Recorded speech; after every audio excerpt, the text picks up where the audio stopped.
Hello, hello. How's everybody today? I think you're all on mute. Go There's ahead. Bob. Zeke's here today. Woo! There he is. There's Bob. I've been moving lately for the last 3 or 4 weeks. So that's why I haven't lost interest. I just haven't had time. Moving to a new house? No, moving back into the same house I've had for a couple of years. Oh, Yeah, and I probably would be wise to get a mover, except I can't deal with the fact that they smash up your stuff and you don't find out until you unpack it 3 or 4 weeks later. Right. And good luck trying to recover from that. So, especially with Right. that expensive guitar collection you have too. well, that's it. Yeah, exactly. And so I pay the price for it. When I wasn't moving, I was licking my wounds. Oh, I know that feeling. Oh, we'll wait a second here and get some people on. There's a couple more connecting in. Yeah. We have a chat already? Or no? Oh, there we go. Good afternoon. Hank says good afternoon, but I'm still in the morning for another 27 minutes. Yeah. There's Margaret. Hello. Margaret was there. There she is. It's afternoon here. I've Yep. just had Paul's on Right. afternoon time too. How are you doing? Zeke looks like he's eating breakfast. You must be yeah. on real Right. morning. Okay. Well, how's everyone doing? great. Awesome. Making money this week? A Absolutely. little bit. Interesting week. It was we'll see how this goes. It's really choppy out there. It reminds me of water skiing on the busiest lake on the busiest day of the year. It's not much fun sometimes, and other times it's a blast. But it's been interesting, and we'll see where it goes from here. And we'll go through the macro stuff here in a second. But it's just like the tale of two worlds. And I always say that the economy is not the market, and we've kind of seen that both ways this week in the market. I look at all the news that came out, and I look at it with a skeptical eye and with reality of how I see things, at least economically wise, here in flyover country. And I get a chance to talk with Trent almost daily, and he's down in the Panhandle of Florida, and he sees kind of the same thing I see, and that's why I like this meeting, because we have a diverse group, and you guys are all over the country, and so it's kind of nice to get a check on each other and how things are going. So I'll get going. We got several people on, and welcome, and appreciate you guys showing up. A little bit of a housekeeping for next week. I think we're not going to have a meeting next week. I'm going to be actually up in Omaha at the Berkshire Hathaway shareholder meeting. It's a 3-day event, but I'll be up there for 1 or 2 days, and that's on Friday and Saturday. But I will take some pictures. I'll post them on the Discord so you guys can see what's going on up there.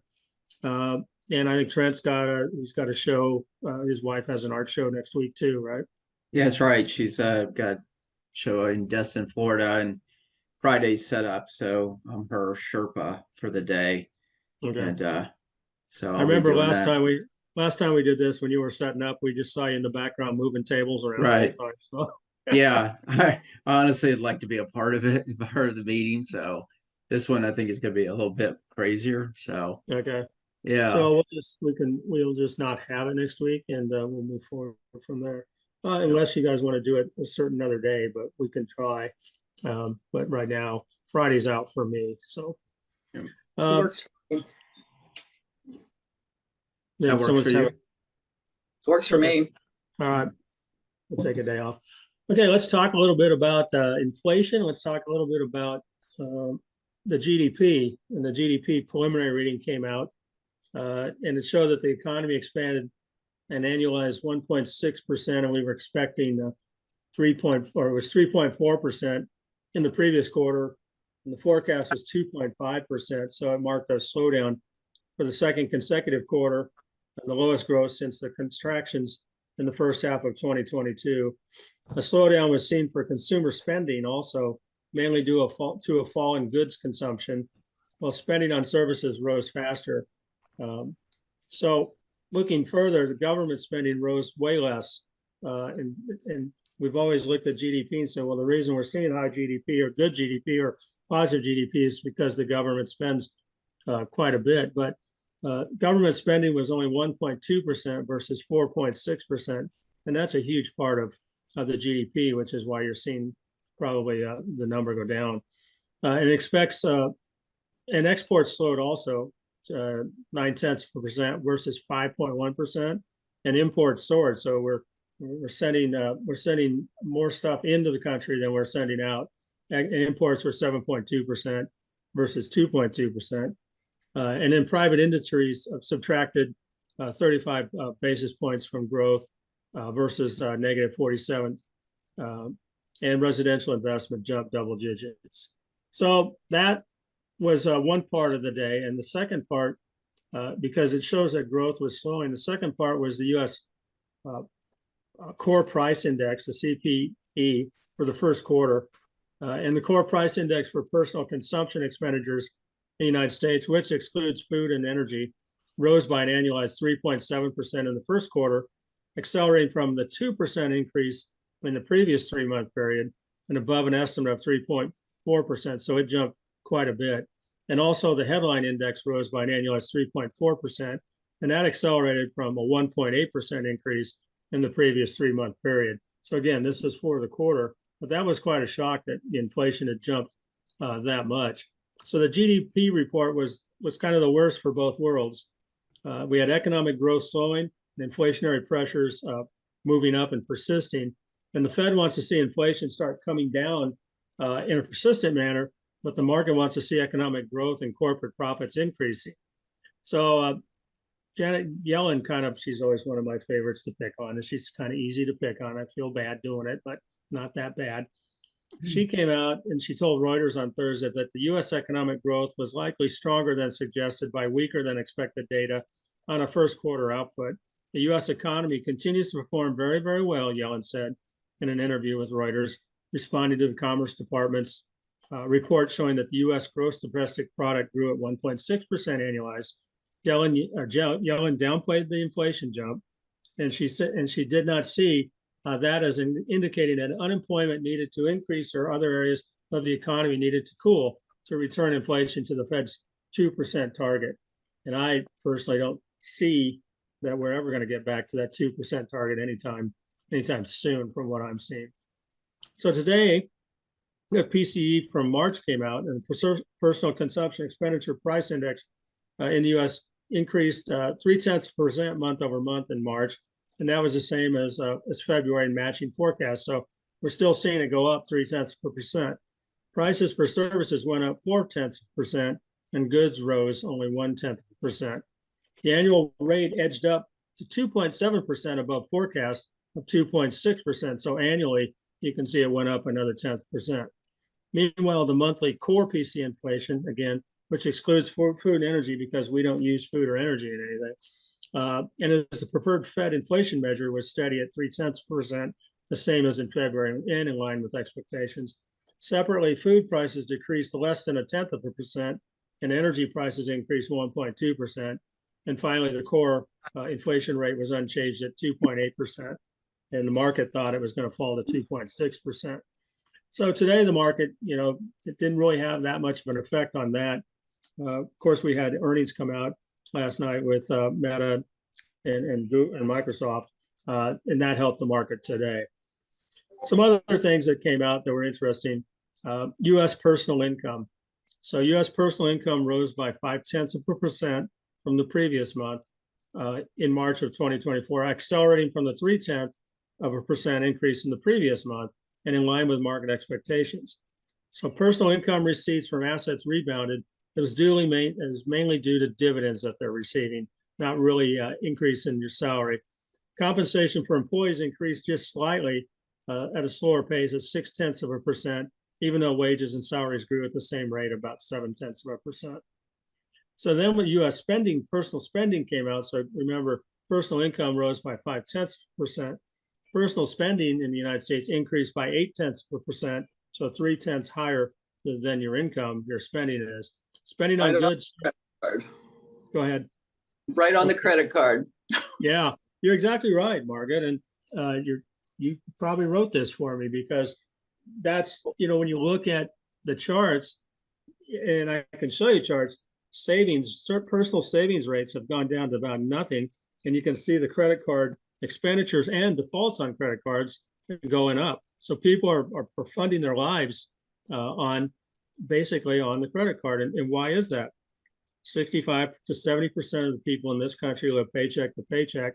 And with inflation up 20% since 3 or 4 years ago, they're not seeing that. That's just like a tax on them. They're not seeing that. And so they're going out on the credit card to try to either live the same lives they have lived, or just live the lives that they can't live. On goods surged, and let's see where they spent. This is interesting because you kind of dissect where they spent. Spending on goods surged by 1.3%, buoyed by higher expenditures on gasoline and other energy goods, including motor vehicle fuels, lubricants, and fluids, as well as other non-durable goods such as recreational items and food and beverages. Food, beverages, so that's basically energy and food. That's what we're talking about. Meanwhile, spending on services rose by 0.6% compared to 0.8 in February, with consumers allocating more funds to what? Healthcare, including outpatient and hospital services, housing and utilities, particularly housing-related expenses. And if you know, housing-related expenses include your homeowner's insurance, your utility bills, your maintenance, per se. So again, to me, isn't looking very good for the economy. And then, of course, all this information, we talk about treasury yields. And part of the reason we saw our markets dump a little bit this week was higher treasury yields. Although they're a little bit down today, treasury yields finished at their highest level since November yesterday, after data showed the core PCE inflation came in hot for the first quarter, even as U.S. economic growth with the GDP slowed to 1.6%. So the yield on the 2-year treasury jumped 6.5 basis points to 4.99% from 4.93%. I think it even hit 5% level yesterday, and that's the highest since November 13th. The yield on the 10-year treasury, okay, and this ties into your mortgage rates and credit cards and all that, climbed 5.4 basis points to 4.706% from 4.6, and that was Wednesday, and that's the highest since November 1st. The yield on the 30-year treasury rose 3.6 basis points to 4.81% from 4.7, and that was the highest since November 6th. So as treasury yields rise, the bond market doesn't believe that we have this inflation under control, and that's what it's telling us now. Moving on to jobless claims. Again, we're talking about, a strong, robust economy, and I didn't dig into the jobless claims, but I know that a lot of the new jobs that we create are part-time jobs over full-time jobs. But the number of people claiming unemployment benefits fell just by 5,000 to 207,000. It's the lowest in 2 months and below market expectations of 214,000. So this unexpected downturn provides more support for the notion of a tight labor market and adds leeway for the Federal Reserve to delay interest rate cuts to tackle the inflation that we're starting to see perk back up. Of course, with U.S. pending home sales in the United States rose by 3.4% from the previous month in March, more than doubling the 1.6% increase since the previous month, and significantly surpassing market expectations of a 0.3% advance. So pending home sales are up. And you think about that, people are being pushed, the mortgage rates are going up. Housing is still at a supply-demand issue right now, that the demand is higher than the supply. I think people are trying to get in to houses when they can at a rate that's cheap, and they're seeing that cheaper, and they're seeing that rate keeps going up, and they want to get in before it gets to 7.5%, 8%, which we're getting close to 7.5%. U.S. building permits, which is kind of a forward-looking metric, fell by 3.7% to 1.46 million. And that was revised from a preliminary estimate of 1.45 million. The latest decline follows a 2.3% uptick in February, plunging permits to their lowest point since last September and signaling a sustained sluggishness in the housing market influenced by historically high borrowing costs. New home sales for single-family houses in the U.S. rose 8.8% month over month to a seasonally adjusted rate of 693,000, the highest level in 6 months, and rebounding from an upward revised 5.1% drop in February. It compares market forecasts of 668,000 with demand remaining robust despite elevated mortgage rates. And that's what we were just talking about. Mortgage rates are elevating. If people need houses, they're trying to get in at a lower rate of mortgage before the mortgage rates continually go up and really outprice them in homes. So when we talk about mortgage rates, the average interest rate, because we're seeing the treasury rates go up, for a 30-year fixed mortgage rose by 11 basis points to 7.25% last week, reaching the highest level since last week of November. Mortgage rates have now risen for 3 consecutive weeks by a total of 33 basis points, tracking the upward movement of treasury yields, driven by traders adjusting their expectations for the Federal Reserve to reduce rate or cut rates. The average rate for the 30-year mortgage backed by the FHA was 7.01%, up from 6.9% a week ago. The average rate for a 30-year mortgage backed by that was federal housing. Okay, I got that. Mortgage applications. Mortgage applications in the U.S. fell by 2.7% from the previous week, trimming the 3.3% increase from halfway through the month to mark the sharpest weekly decline since early February, according to the data provided by the MBA. So again, housing doesn't look like it's recovering too much. I know there's supply and demand they talk out there. I know that mortgage rates are going up. I know that people in inflation are having a harder time. So it'll be interesting to see what happens to housing, because housing affects a lot of things. It affects carpenters. It affects electricians, people who pour concrete, roofers. Affects all the materials that go into houses: roofing material, concrete, carpet, linoleum, countertops, cabinets, all of that, washers and dryers, refrigerators, appliances. So we want to keep a look on that, because that's really a leading indicator of where we can see things coming down the road. Let's talk a little manufacturing, and Bob's always our resident expert. And the U.S. S&P Global Flash Manufacturing PMI fell to 49.9 in April. That's the lowest in 4 months compared to 51.9 in March. And they had a forecast of 52. The reading pointed to broadly unchanged business conditions in April, as manufacturers drew down their stocks of purchases for the second consecutive month at the most marked pace since August of last year. Then we look a little bit closer. We had the Kansas City Manufacturing Index came out, and it fell to a reading of -8 in April from -7 in March, compared with expectations for an increase of -5. So we're still contracting. Regional factory conditions declined in April, marking its 19th consecutive month of flat or falling activity, Kansas City Fed Senior Vice President said. Firms decreased capital expenditures slightly from this time last year as they continue to face margin compression. The reading indicates faster contraction, which is in line with the Empire, Richmond, and S&P Global Flash Index, but contrasts with the reading from the Philadelphia Fed that indicated expansion. So Bob, how are we doing? Bob there? Nope. He put himself He's on. Is he there? Nope. I see him there, but he must have had to go somewhere. We'll move on. If he comes back on, we'll see what Bob's doing down in Florida. Services PMI. Okay, the services PMI dropped also to 50.9, so it's barely expanding. That's the lowest in 5 months and well below the expectations of 52. The decrease in new business was attributed to high interest rates and prices, which limited demand for services. Employment also saw a significant decline, the largest since mid-2020. Excluding the initial wave of COVID-19 pandemic, staffing levels and services hit a low not seen since the end of 2009. Durable goods orders. Okay, new orders for manufactured durable goods in the United States rose by 2.6% month over month. So again, we want to dig into this a little bit.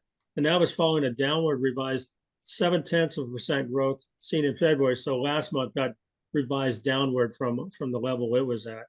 But it was exceeding expectations of 2.5%. It marked the largest monthly advance in durable good orders since November and primarily propelled by a robust demand for transport equipment. So when we look at what transport equipment, so these are U.S. durable goods. So orders rose across all categories, including vehicles, 2.1% versus 1.9%. But civilian aircraft, so aircraft sales, 30.6% versus 15.6%, it doubled. And defense aircraft, 2.8% versus 1.9%. So almost a double on that too. So basically our durable goods orders were because orders of aircraft, and that's it. Bob's still not there? Yeah. Crude inventories. That's aircrafts for both defense and commercial, like aircrafts, Right. yeah, okay. So it'd be like Boeing. Boeing, I think, had a big order from somewhere in the Far East. I put my order in for my G650, I think it is. You Mega did? jet. Yeah, I put that in yesterday. So that should think, show up in next month's numbers. I think General. Yeah. Okay. I think General Dynamics that makes that for you, doesn't it? Oh yeah. I You think might so. be able, you might I be don't able really, to buy- Mark, I don't really care because, there's no inflation. They're just making a ton of money, Yeah. Yeah, so I'm just blowing it on jets now. Well, I think your Dogecoin must have come in then, right? Yeah, oh, yeah. Okay. you might be able to buy Trump's jet at a discount soon. No. I only buy new stuff. New stuff. Oh, okay. Him. His Chevy petered out on him, so you'll be looking for a new truck there pretty soon. Oh, makes me want to puke. Yeah. Let's talk about crude inventories. Crude inventories in Hey, U.S. Mark, I just Yeah, go wanted to ahead. add, the other day, I added to the chat about Nucor. You bring up about, airplanes and all this stuff. Nucor is a direct supplier to Boeing, to American-made Army equipment, military, Boeing itself, the planes, and their numbers were in trouble. And I've been waiting for this to show its head. So this goes to show me these are what they call American-made steel bolts. There's no imported steel in these fasteners. And that's a pure sign that we're in for trouble. Because every time they show that they're having issues with meeting expectations, and their expectations were down here, not up here, that's a big flag for me that I follow. Yeah. So is that a leading indicator for your business then? Yeah, it's a leading indicator for my business, it's a leading indicator for the industrial industry. So anybody listens to those talking heads on CNBC talking about they're investing in Fastenal and all that, don't invest. They're gonna go lower. It's good to know. So how does that affect your thinking about your company? Knowing that you see that, what does that do for That you? tells me there's a rough road ahead, because Okay.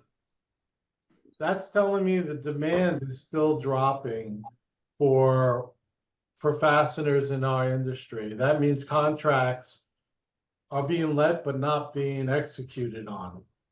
So in other words, what they do is, let's just say they gave Boeing, a $50 million contract, just using a number.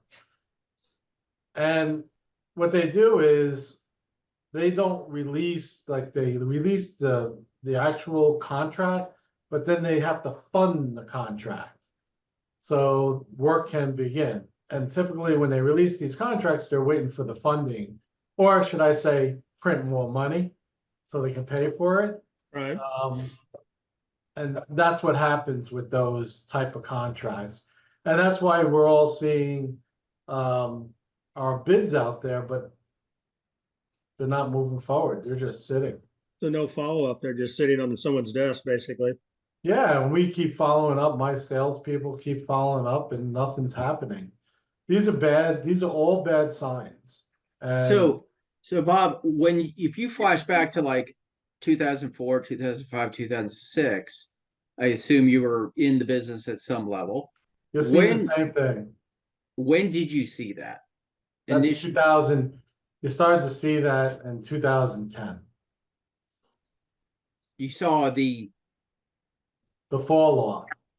the fall off in 2010. Yeah. So it was all good until 07, 08, Well, it was 09. rocky road for 2 years. Mm-hmm. But if you remember the 2000, well, really 2006 is when the Great Recession started back then, not Right. 2010. It started Right. in 2006, but it officially hit the markets in 2009, right? Gotcha. So, Yeah. and then it carries on. So as it hit that market, that's what we're seeing right now. Yeah, that's the picture in my head. We're seeing the topping of the market. We're seeing, Microsoft and Google coming out and saying they had great revenues. And what's the bar? Where's the bar set? Yeah. That's the real question. If it's down here, it's not hard for them to beat it, right? But set it up here and let's see where we're going. But anyway, to answer your question, in 2009, 2008, it started, but we didn't see the actual kill until 2010. And that's what we're starting to see now. It's starting to rear its head. Next new core earnings will be, we need 2 or 3 of these.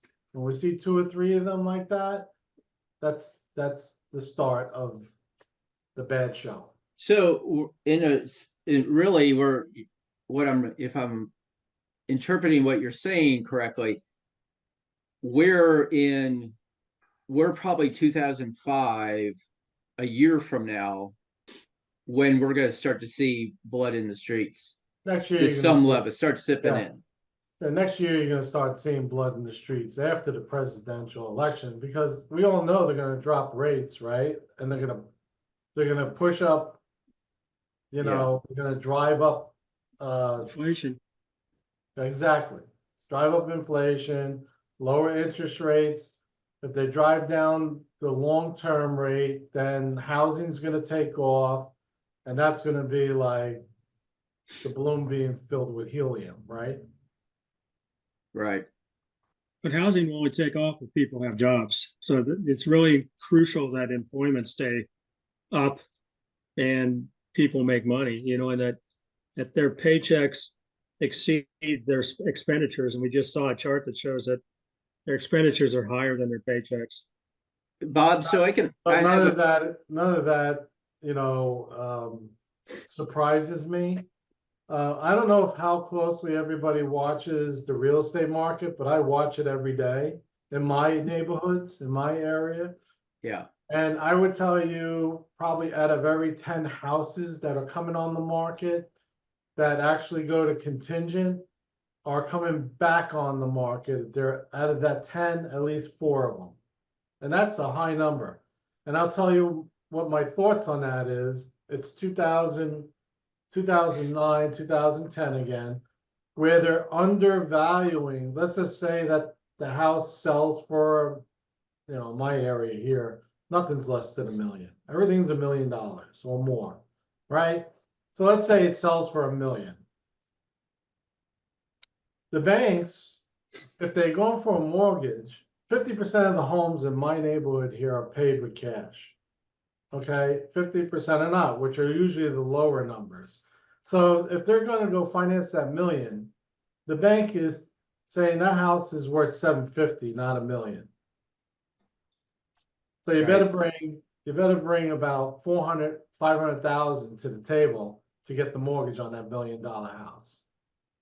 And that's why that you'll see a lot of these homes coming back on the market, because they don't have, they have 200,000, 250,000 to put down, but they don't have the 400,000 to put down on that house. And that's why you're starting to see a lot of the inventory starting to build, and the houses that go under contract, they can't get the mortgage. Bob, what part of the country are you in? I'm in Florida here. I also have a house in New Jersey. Okay, not to, well, we live in Oklahoma, in Norman, Oklahoma, basically. And we own a real estate company, or my wife does. And it's a college town. And so I think the part of the country and the population of the country has a little bit to do with it. Because around here, my wife just put a house on last week, and the next morning she had 3 offers, and the first one got it at 8 o'clock in the morning. Was it priced right? Yeah, exactly. Right. Price right. The next one was priced a little bit higher, but she had already accepted the first one. Right. See, that's the problem. That's the point, right? They're inflating when they put the houses on the market, they're inflating the numbers. The other problem is that you have these hedge funds inflating the market. You know, they're buying these houses up at full price and they're not worth those numbers. It may not be happening in your neighborhood, but I'll tell you it's happening in Jacksonville over here Yeah. in a big way. Okay, because we're like the #1 area growing like crazy percentages. I had a breakfast or lunch with a friend of mine yesterday, and we were both talking about maybe this is the time we just sell our homes and move into apartments so that we can capture that gain and then wait this thing out. You And can we're do both the that. same age. We're both the same age, so we don't have kids in the house. But it's sort of and I said to him, I said, this is the same conversation I had with 2 friends in 2005 in Birmingham, Right. and I didn't do it. And it cost me about $300,000. And if you remember back then, houses that were, you know, I had a house that was worth $750,000 then. That house dropped by 250,000 in the Yeah. heart during that great recession. Yeah. I'm seeing it here. We're seeing more for sale signs go up. And granted, it's, and the prices are starting to come down. You're seeing price adjustments, and Yep. it's been going on for a year, but it's starting to accelerate more and more. I have 3 houses in my neighborhood that are for sale. A year and a half ago, they'd be on the market for a week. Now they're on the market for 9 months. Nobody's buying, and I'm below $1 million. So for my area, I'm in the low rent district. So you would think that'd be attractive, but people can't get loans for this stuff. So the Banks other are tighten problem up. is that a lot of these people also took ARM loans, Yeah. right? And those things are ballooning now. And probably Scott, since your wife is in the real estate business, she probably sees it because these people are trying to get out of those things now. Think about their payment when it was 2%, and now it's probably 7-8%, and those arms. It's crazy. Are Yeah. you hearing, Scott? Are you hearing more banks saying we're not doing arms like we used to? No, Are they they're tightening more. up? I heard more. Yeah. Yeah. I talked to a friend of mine who runs a small bank mortgage department. He's like, it's an act of God to get one through right now. He goes, Yeah. they're You have just to be in too a good risky. position. Yeah, very good. Well, 6 months minimum of payments in the bank for emergency. You got to have 25% or more, okay, to put down on your house, preferably. And then you have to go to the scrutiny of the three appraisals, right? And then they're going to cut off that middle one they pick. They're Yeah. going to cut off of that too, reduce that value. Yeah. we see that. I mean, I live in the middle of flyover country, and where I live, the minimum amount of land people have is at least 20 acres with their house. And used to be once a year or every summer you'd have maybe one house around, you'd see a for sale sign, until like a year ago May, when the property taxes came out where I live, and they were almost double. They doubled them, and I saw 5 to 10 signs go up right away. And one of them was my neighbor across the way. He moved to a cheaper tax state, but his house he put on the market for what he thought was a going price, and it was. But it was on it for almost almost a year before he finally sold it, and he had to drop it down $250,000 to get that done.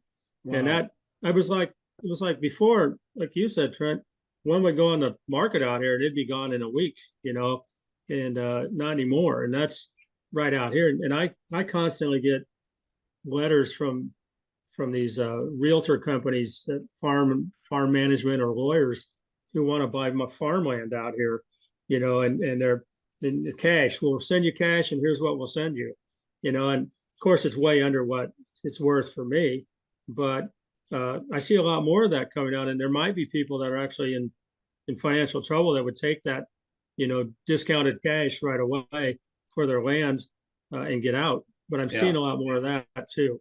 I think So that's yeah, it's last week was the first week that I got an email on a list of foreclosures in my area.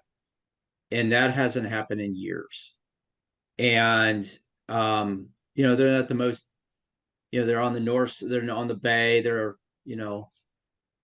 15-minute drive to the beach kind of thing. But all of a sudden there's this list of foreclosures starting to happen Yeah. in our area. And I'm like, wow, I hadn't seen that in years.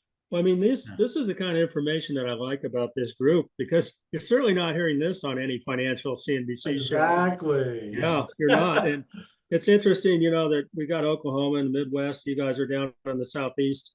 And Margaret's up in Ohio. I don't know what's going on in Connecticut, Paul, but it's interesting to get perspectives on that.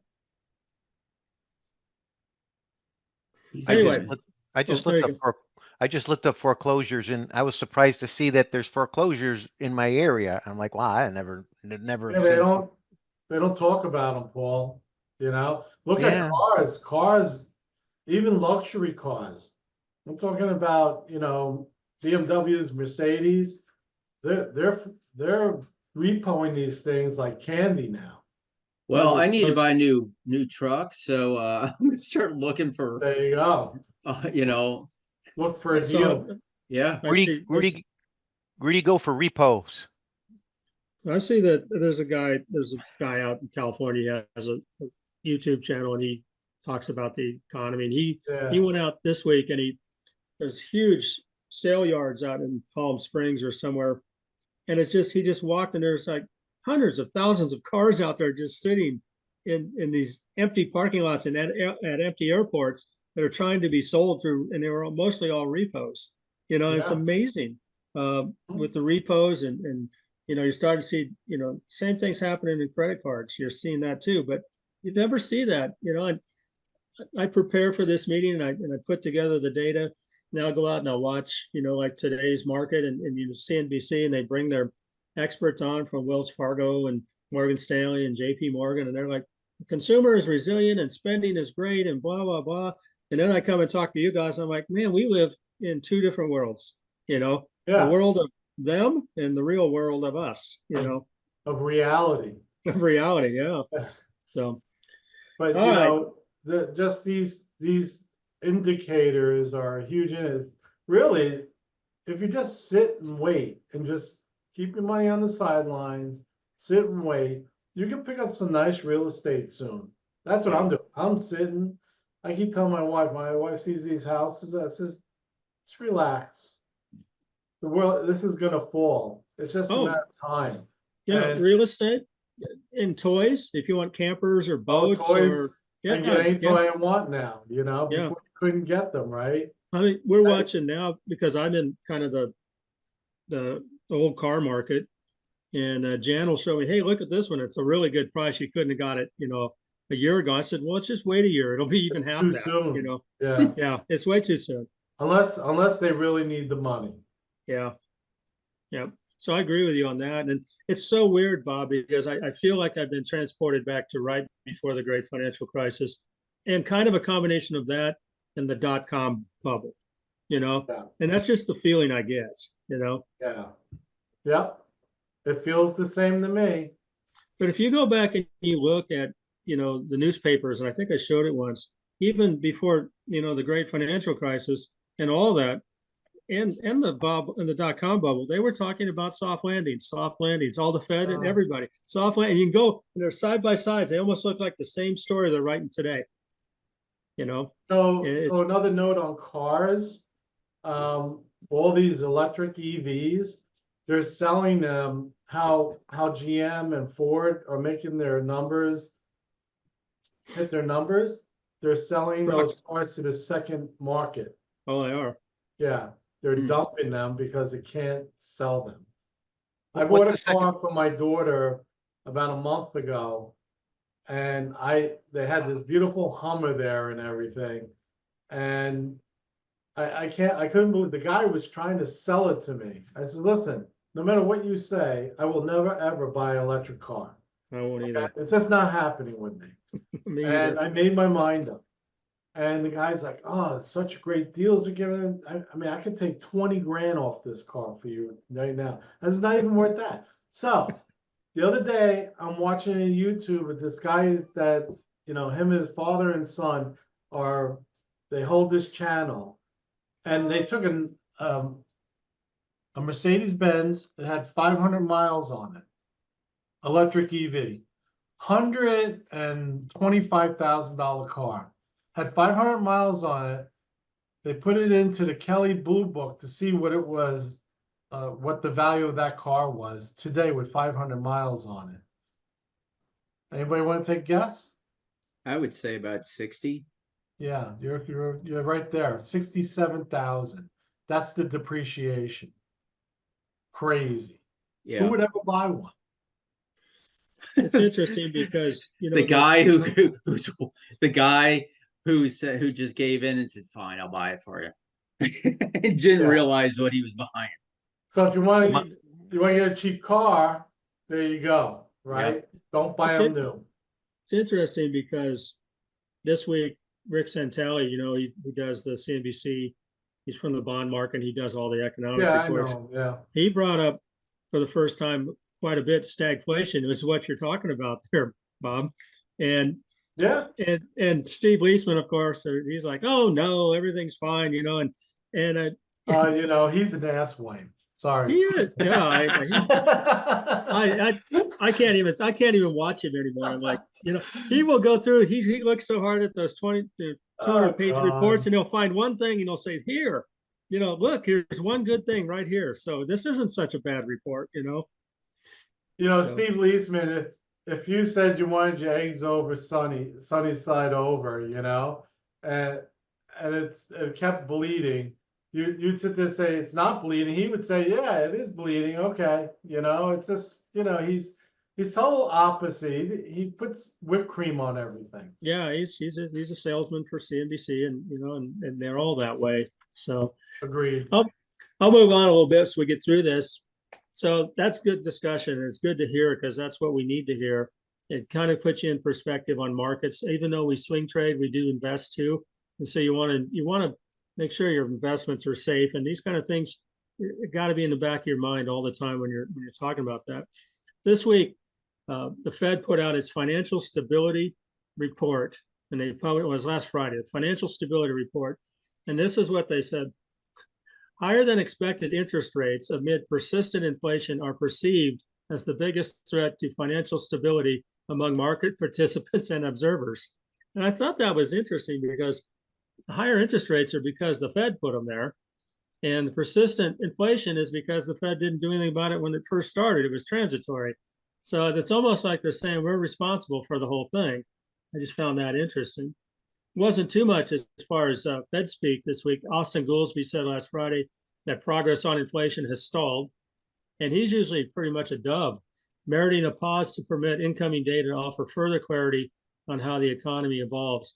And then there was a former Dallas Fed president, Robert Kaplan. He was talking. He highlighted that the expansive fiscal measures, which include unspent funds from various acts like ARPA, CHIPS, and Infrastructure Act, have contributed to sustained inflation, particularly in the service sector, leaving the Fed in a position where rate cuts are not advisable in the near term. So he's saying there's still so much money out there from all this stimulus that the government's passing. We just passed another 1.7 trillion in the budget. Okay, we're spending going into debt, what, 100 trillion every 3 months. Okay. All that's going into the economy and it's pushing it. But you see through the GDP, you're starting to see that fall off just a tad bit. So anyway, let's get to a few other things, just in other news. Equity flows last week. U.S. equity funds experienced outflows of $1.2 billion, while European equity funds saw 6.3 billion leaving. Asian markets were basically saw money coming into their equity funds. So government bond funds drew 781 million.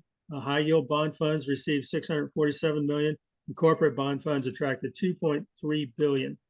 Among commodities, precious metal funds attracted an inflow of 205 million, reversing outflows from the previous 2 weeks, while energy funds experienced a modest outflow of 35 million. Another thing that was kind of interesting is there's a hedge fund called Point 72, and they sent in a proposal to seek SEC approval to launch a first 24-hour traditional stock exchange. So it'd be like crypto. We can trade 24/7, which would kill Paul. I think he would never sleep. But so anyway, I told you it was coming.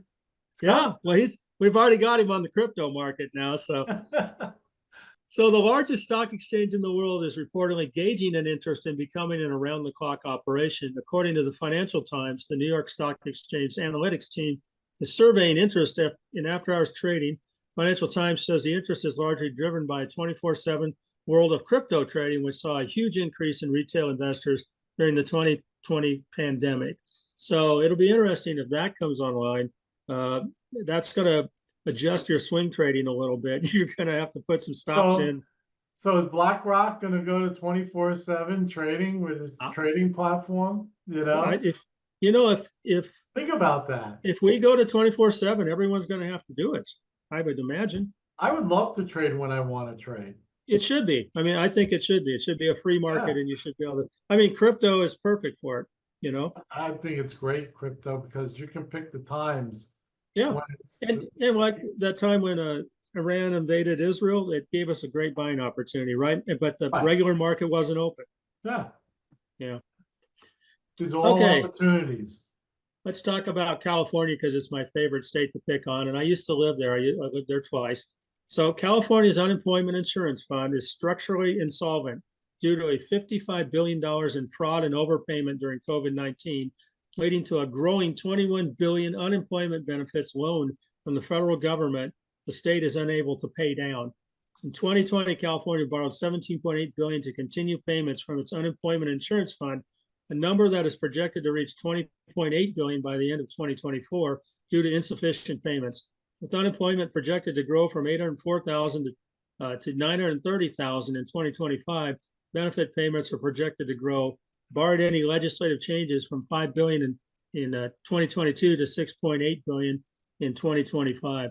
While the state seeks loan forgiveness from the acting United States Secretary of Labor, who was California's Secretary of Labor during the COVID-19 era and oversaw the state's fraudulent payments, including nearly $1 billion to felons in prison filling out fraudulent paperwork. There you go. Yeah. And on top of that, they put in the $20 hour for fast foods, and you're seeing fast food companies shut down. We talked about that last week, and laying off employees who actually need the job and need the money. Let's look a little at Apple.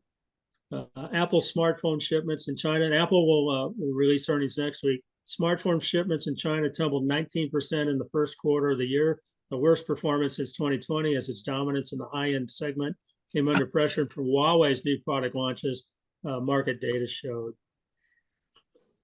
Talk a little bit about earnings, because that was fun. PepsiCo beat Wall Street expectations for first quarter revenue, as consumers remained resilient, they say, and shelled out money for PepsiCo Lay's chips and 7-Up products across the company's international markets, helping offset a slowdown witnessed in its major market, the United States. So if it weren't for international, PepsiCo would not have done as well. United Parcel Service reported a decline in first quarter profit on Tuesday, as margins came under pressure from subdued demand from small package delivery and higher costs tied to the new labor contract with their union. And this was an interesting one for me, and Trent and I talked about this. It's Tesla and Meta. So Tesla surged over 10% in pre-market trading, despite reporting a sharp drop in Q1 revenue, deliveries, margins, and EPS from a year ago. However, the automaker said it would speed up the launch of new vehicles, including more affordable models. So when I went and looked into this, they're not even talking about it for a year to be able to provide cars at a lower level. And as Bob says, they're still electric cars. So I don't care what the price is. You know, I'm not going to buy one because I have to pay for the electricity in the car. And then on the other side, you got Meta reported its first quarterly earnings on Wednesday, beating analyst expectations on the top and bottom line. But a disappointing Q2 forecast sent the shares plummeting more than 10% following the announcement. Meta says it'll see second quarter revenue between 36.5 and 39 billion. Estimates were from 38 for 38.24 billion. Meta platform slumped over 12% in pre-market trading after that announcement. And so here's Meta. They knock it off the ball out of the park. They die. Tesla comes out, and I was wondering what Elon was going to say. You know, is it going to be we're going to have robo taxis? Am I going to fix the Cybertruck? Am I going to plant chips in everyone's head? But he pulled it out, and then Tesla went up. So that is the market that we live in. International business machines plunged more than 8% pre-market trading after the tech giant reported weaker than expected Q1 sales. ServiceNow slid at 4% pre-market after the cloud computing firm issued below consensus Q2 subscription revenue guidance. Google, or Alphabet, reported first quarter revenue yesterday and earnings that topped analyst estimates and earned cheers from Wall Street after announcing a cash dividend program at 20 cents per share. The board of directors also approved a stock repurchase up to an additional 70 billion. Shares gained more than 13% in after hours trading Thursday. And Microsoft came out and reported better than expected revenues in Q3 of 61.86 billion. The estimate was 60.87 billion. All business segments beat expectations.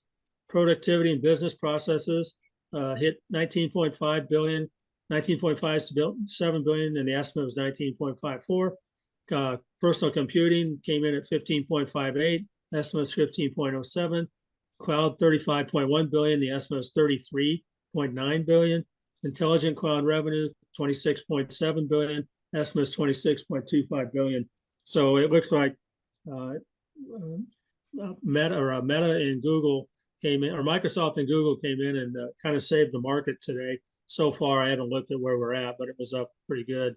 And then we have, I think we have next week Amazon and Apple are going to report. So basically, that's what I've seen this week. And again, looking at the data and looking at the markets, sometimes they're just they don't match, they don't correlate. So that's all I have on what I saw. Anything else you guys talk about on the macro? You know, I think it's just the same story every week now. People are getting tighter and tighter with their money. They don't have the savings they used to. And that's just the way it's going to be. I mean, I saw today where the inflation rate came out, and they said that future traders were now upgrading to a 2 times of a hike, or a 2 times of a drop in Fed funds rates this year. And I'm like, how are they coming up with this stuff? You know, and I think that's where we have to really step away from the narratives that were being heard. We'll probably hear something about Tesla this afternoon from Kerry. And I look at Tesla and I'm like, they're a consumer-based company. They sell cars. Today, they sell cars. They don't sell anything today that is different than just that would increase their profits in the coming quarter. And I think that we have to more and more focus on what do these people do? Well, who are they getting their money from? And is it is what they're telling us going to translate into profits in the next 3 to 6 months? So And Trent, I'm not seeing it. I agree with you. It is a car company today, but I would say 4 years from now, it's going to be a software company.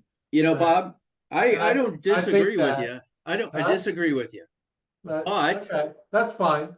But I'm saying to you today, it's not worth the stock price. You know, they had Ron Barron on pumping the stock the other day. Yeah. And it's not worth the number that he's coming out with, what it's at today.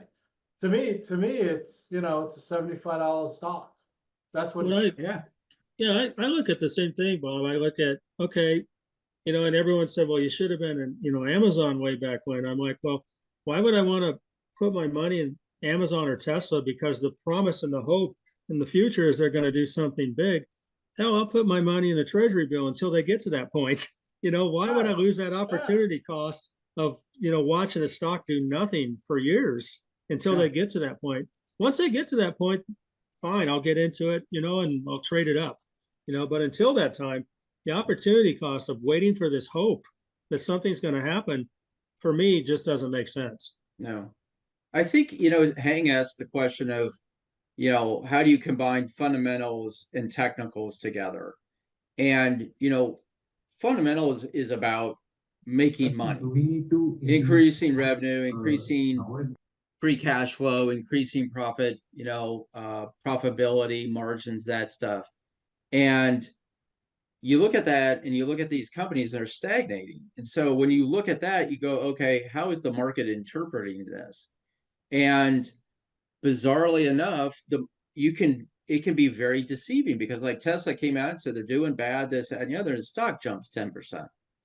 You know, understand to getting a good fundamental sound of what that company is doing is very important. But the market is, and Mark, you preach this. I think you texted me this about the inflation rate. I'm like, why is this up? They're two separate worlds right now. Back when my grandfather invested, it was one world. Today, it's two separate worlds. And so, I was looking at Intel stuff, and this is a company who's third in line with chips, but the world doesn't like it from a stock price standpoint. And I think that's where you look at your for companies, you look for profitability, you look for growing rate of change in a positive sense in all the different fundamentals, but you got to look at the charts because the market's the whole investing in a stock is different today than it was 20 years ago. And so it's a good foundation. I used to be more fundamentally oriented too. And then, after years of watching markets and what's happening and how markets trade, markets today are 80-90% computer traded on the logarithms, and they're looking at charts, but they are looking, they're looking for certain words in statements and press releases too that'll trigger it. Okay, but that along with where the chart is, and you can look, you guys have been charting now for several months or a year with me. You get the hint of when something pops up against the 200 that there's a lot of sells there, or there's a lot of buys on the other side, and you're starting to get that feel. Well, computers have that all down anyway. It's automatic. So again, when I look at a Tesla, is Tesla right to get in? Not for me, from a fundamental point of view. Can I share a screen here? Yeah. Let's take a look here. Yeah, you should be able to. Okay. Yeah. So here's Tesla.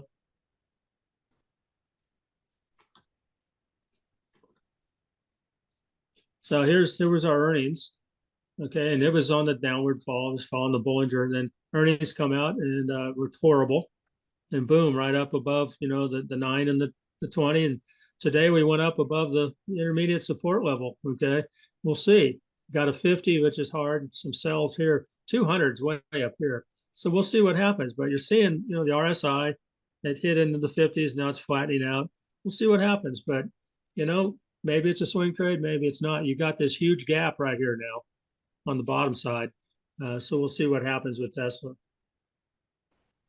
I think if you look at a monthly chart, especially a lot of people are buying into Tesla with the idea that a year from now, it's going to be through the roof.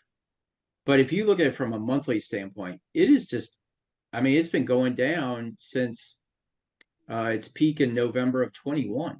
Oops, hold on. Pretty consistently. And I think that's one of those things, if you're looking at it from an intermediate to long-term point of view, you've got to just look at the trend, and it's south. From you're going to swing trade, it's a whole different short, period. So I think a lot of people are buying into this idea. His Elon's press conference was very, futuristic, and here's what we're doing and this, that, and the other. But the reality is, I'm not going to buy a Tesla. I mean, if I was in the market for a electric car, they would be the first. But in this environment, there's no way. There's just no way. Sorry. Yeah. So anyway, I'll get No, off I my see soapbox. that don't fall in love with the stock. The stock isn't in love with you, and Yeah. it'll dump you faster than your best girlfriend ever, and move on to some other sucker that'll, buy the stock. So, Oh, I'm that's why I like sorry. that. That's why I like the technicals. Because it takes you out of the emotional part of stocks. And even Trent and I talk about it all the time, just investing by technicals too, when to get in, when to get out. It can save you a lot of time and money just on opportunity costs that you don't get caught, when the market goes down and it takes you, 18 months to 10 years to get back to even, and you just can't do it. And I don't want to do it anymore. So that's why, fundamentals are okay, but I'm really have been into the technical world, Yeah. and I don't fall in love with any real stock. I mean, I do have holdings in Berkshire, which I've had a long time, which I've always said, and I will swing trade Berkshire, and I have long-term holdings in Bitcoin, and Yeah. those are my big long-term holdings right now at this point. I think Go ahead. I think it's if you're looking for a process and you're into really looking at out in the future, start with that. The future. What the fundamentals of that company are. What do they do? Do they supply something that I'm going to need down the road? Is it in demand? Are they a leader in their sector, their industry? And then once you figure that out, then go to the charts and look at the reality of it. Is it something you want to buy today, or is it something you just put on your grocery list or watch list of, once that sector turns around, which then that company will purchase, sales and earnings growth will turn around. Then you go from there, and that's to me, there are companies that I think will be great in the future, but right now they're just dogs. They're going south. So why ride that? Well, they always say, really good investors always talk about, don't sell your losers or your winners to subsidize your losers. Right. And Yeah. this is a long-term S&P. Okay, you can see we came out of our rising wedge. Technically, came underneath. This is the 20 in the Bollinger Band, 2 deviations or standard deviations above the Bollinger. You can see we've come down. We followed it all the way down the lower Bollinger, came back up, and now we've come back up, and we're hitting on the 20 again. So we'll see a little bit of a turnaround down here in the MACD and the stochastic, but we've got pretty low volume today also. Comparatively speaking, and we're only halfway through the day, I understand, but again, so we see the green. I look at the chart and say, okay, it's showing a little bit of a bounce, but you see this a lot of times in technicals. It'll come back, retrace back up, to the mean, and then it'll drop down again. We'll see if that happens. Let's go over to the Dow. Dow's the same thing. Came back up. See, look at this. Came up, came off the Bollinger, 2 standard deviations away, right back to the mean, which is the 20. And for 2 days, we're still under the 20, even with an update today. Let's go to the Qs. Qs almost made it to where I thought, but see, again, same, came right back up. We'll see what happens if it stays on the lower side, or if it comes back down. Again, we're seeing a little bit of a turnaround, but again, I'm not positive about these markets at this point, even with what we're seeing today in the markets. There's individual stocks that are doing better, but in this trend of the market, I'm not seeing it from this point of view. I'm going to roll through the segments so we can take a look at those real quick. And I'll start with, here's technology. Of course, technology today, we were down below the 9 until today. Of course, with the news we got yesterday, tech pop back up. We're right here, right where the intermediate or where the sell orders are, made it to that point. And that's also where the 20 is. So we got two levels of resistance right at the same line. It's kind of tough to get past that sometime. Haven't crossed the MACD yet. And the RSI is still below the 50 at this point. So that's technology. Let's look at real estate. Real estate. Oh, let's try something else. Is it XLRE? There it is. There it is. So real estate came down, and again, this is the intermediate support line right here, and it's about the same as the on the bottom side as I find on the intermediate resistance line. It'll come down, might pop below it, but I always see it kind of flattens out. And today you see that it's finally come down and it's trading above the 9. Haven't seen this curve back up yet. Seen a little bit of maybe a swing of the MACD above the signal line, not quite yet. But real estate has come down and, pretty much still under the 200, still under the 20, still under the 50. It's looking better than it was 2 weeks ago when we looked at these. Here's discretionary.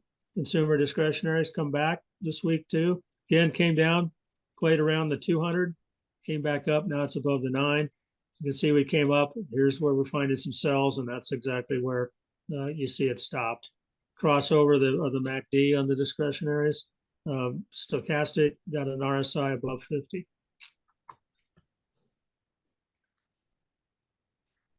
Okay, here's consumer staples. Again, here's my line in the sand that, the intermediate resistance level.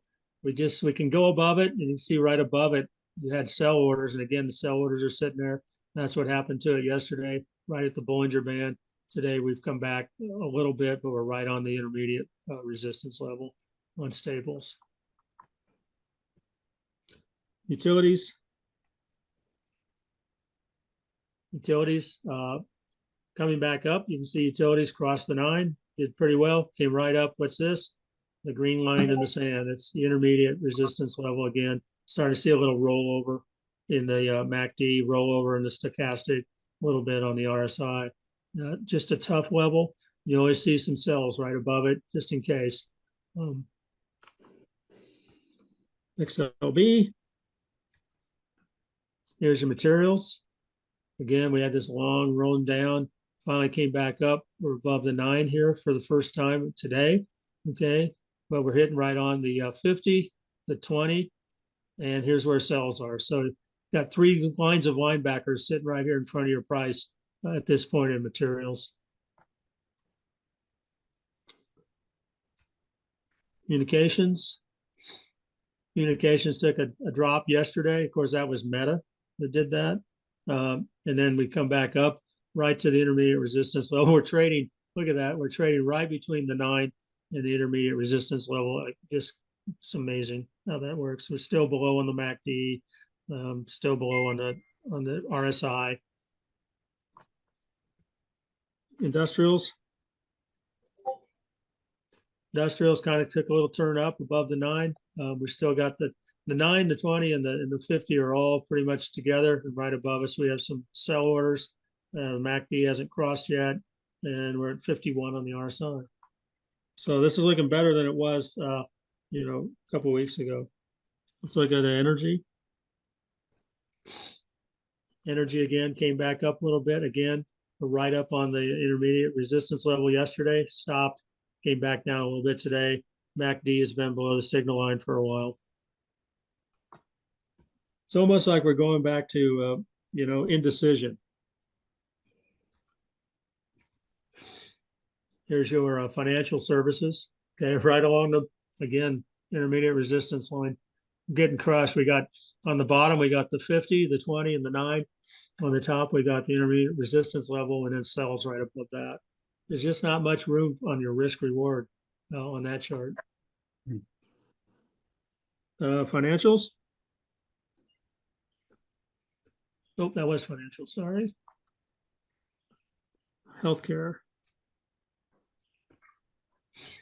Healthcare came back up a bit, hit the 20 on resistance, Never was able to get past that, came back down, bounced off to 9. Here we are off to 9 again. A little bit of movement on the MACD, but I'm looking sideways here. We'll see what happens. Bollinger Bands are starting to converge a tad bit on healthcare. Again, just looks like indecision to me on what the markets want to do. We looked at Tesla. Let's look at NVIDIA. So here's NVIDIA again. And again, we're going sideways with NVIDIA. Then we went sideways again, bouncing up against the intermediate resistance level, came back down. Now we're come back up, and sell orders are actually being hit today. And they went through it a bit, and you got resistance right above. We haven't quite got across to the MACD yet on NVIDIA. Meta, look at Meta. So there's Meta. You can see Meta had, when their earnings came out, they dropped. This is just a gap. Okay, you can see the big gap. And look how yesterday it came up, and today we came up and we just hit on the same level. It's strange how this happens. Look at the lower Bollinger Bands coming down. At some point, I mean, these only stay outside of a Bollinger Band 5% of the time. We'll see this move within the Bollinger Band, and we'll see if it gets a little more support and comes up and fills this gap. Right now, the MACD is not looking all that good. The RSI is not good. The stochastic's not good on Meta. Google, oops.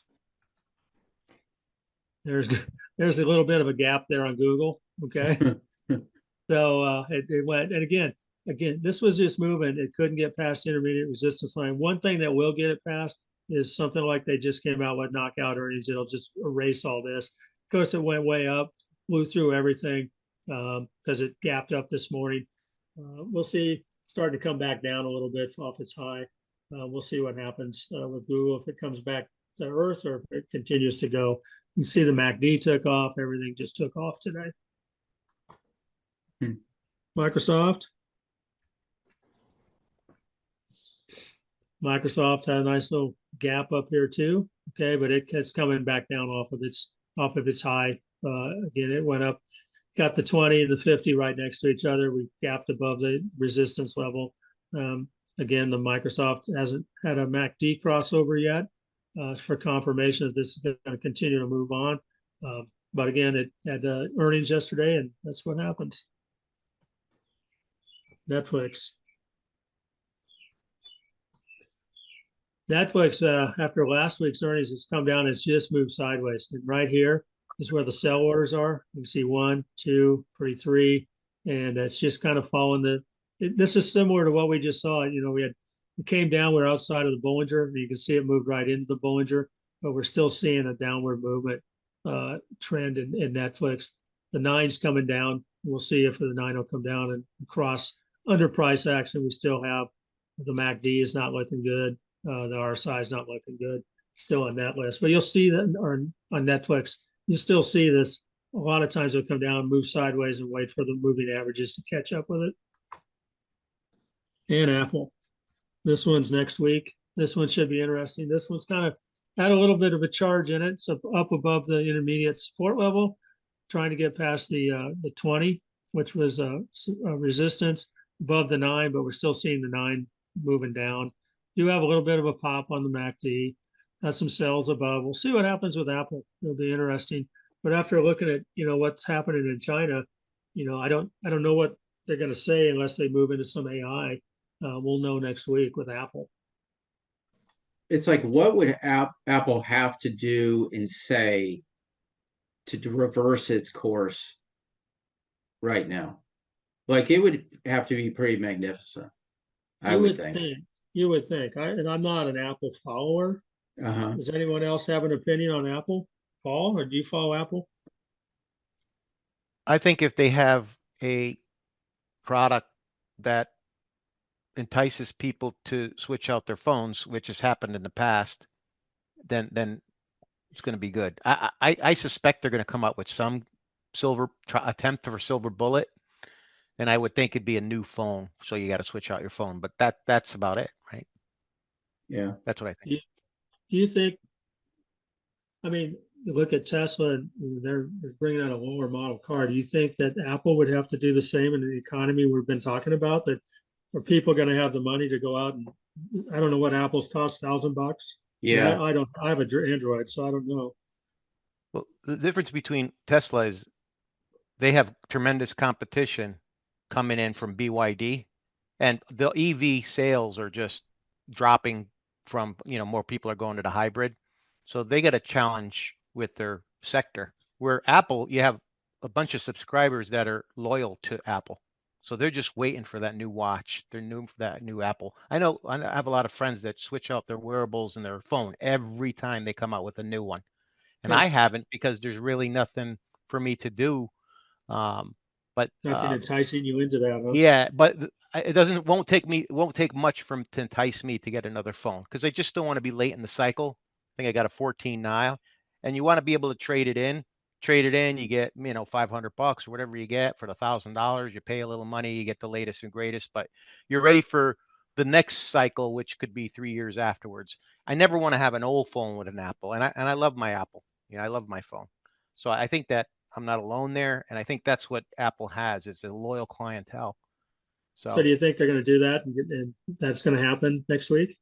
I think so, but think what I think and what's going to happen. They're very due for something, for a big splash. So Hmm. I'd have to do a little more homework in the cycle itself. I mean, are we due for the next phone cycle?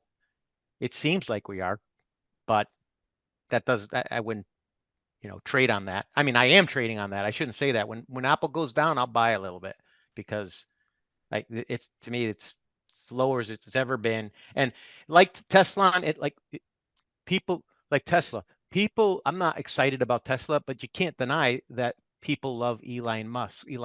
Oh And when yeah. he comes and riles everybody up, people buy the stock. It's that simple. He says stuff like the last time he had a downer quarter, he was a downer himself.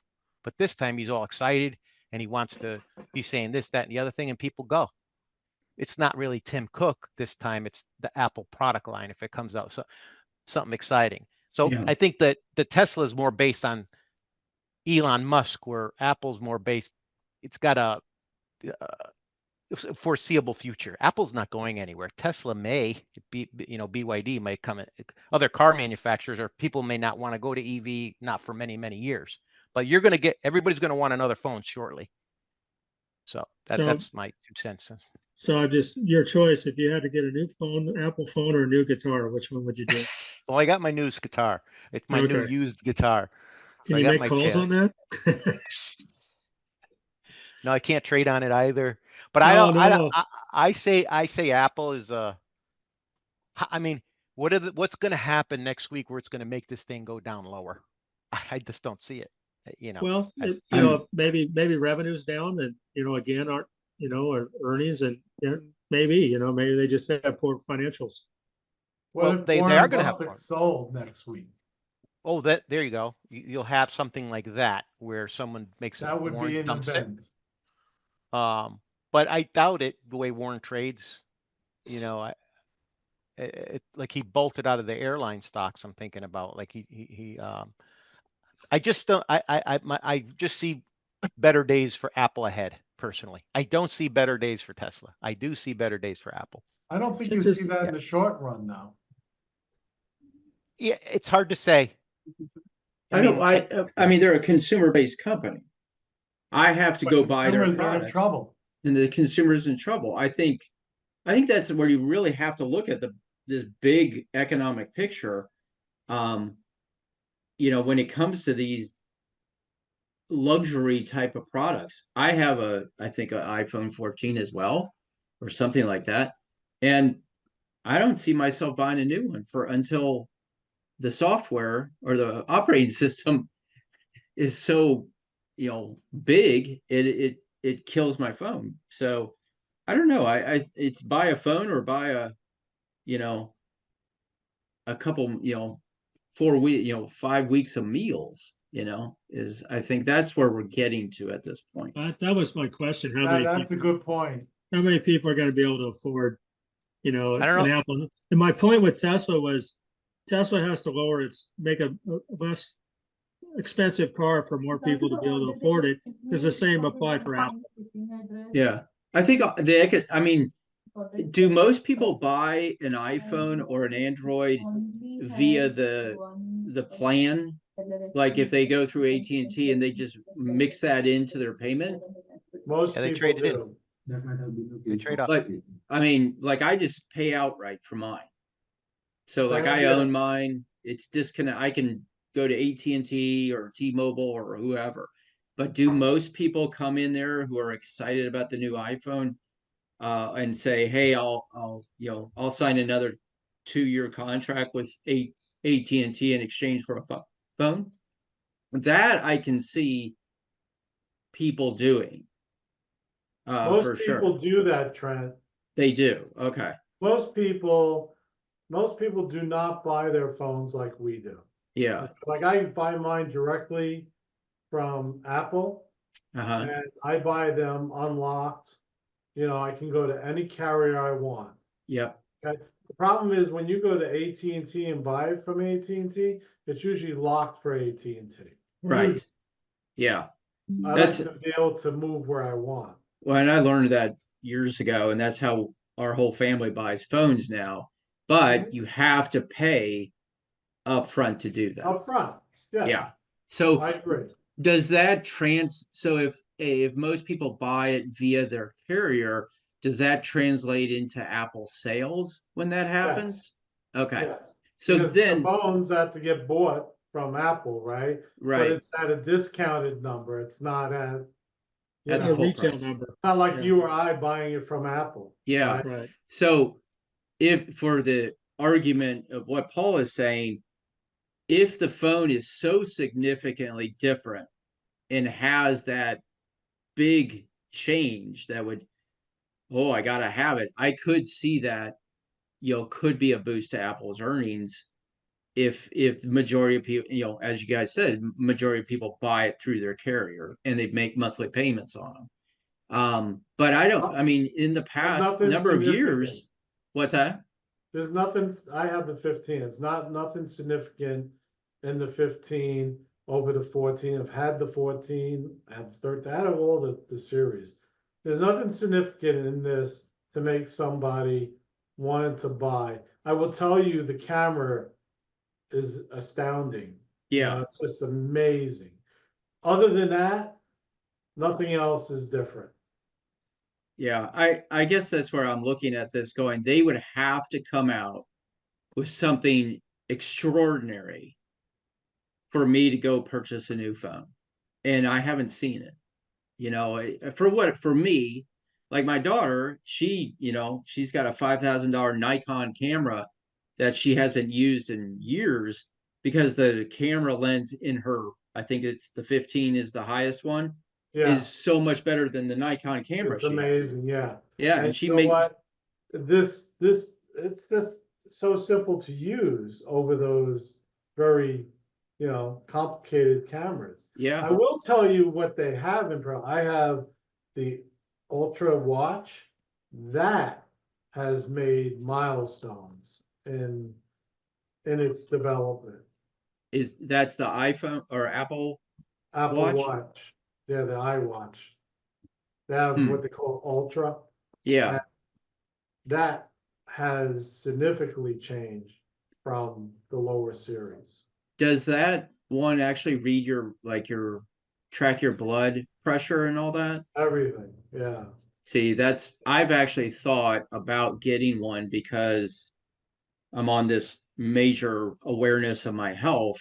Right. And, I take my blood pressure Part probably of every getting other old. day. Huh?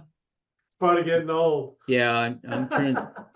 My daughter and I were talking, her birthday's today, and we were talking about how she's turning 24. She goes, "Yeah, in the mirror, I'm 42 in the mirror, Yeah. because of the number switch." I said, "Well, Yeah, I'll be 55, but I'll be 55 no matter what mirror I'm looking in."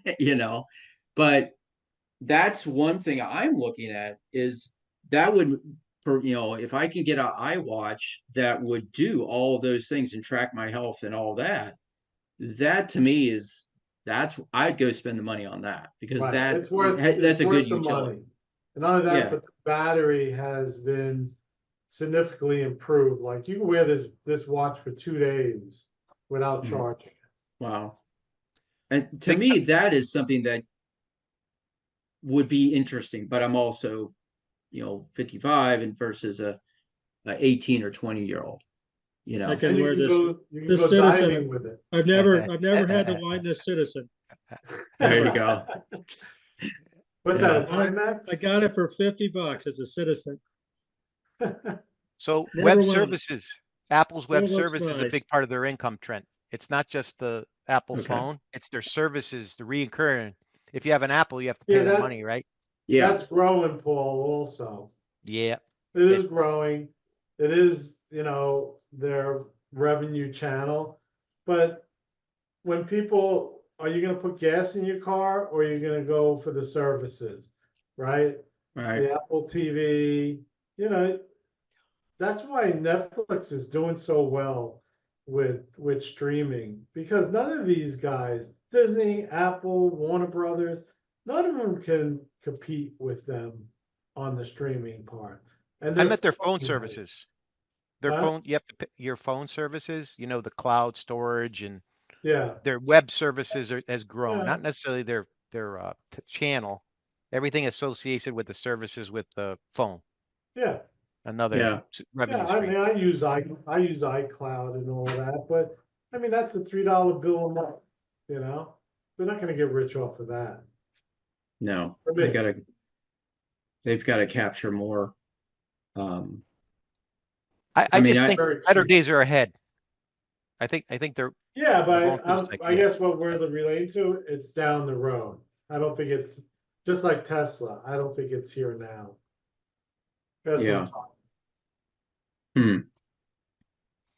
Well, I'm Just curious so to you see know, what they Paul, come out with the because problem with that is when it doesn't have a good foothold to make good earnings, when the market takes a plunge, those stocks get really whacked when they're not, because people are planning on investing in them and staying in them. Then when they start seeing it drop, they have their stop losses in, and they start getting bailed. They start bailing out.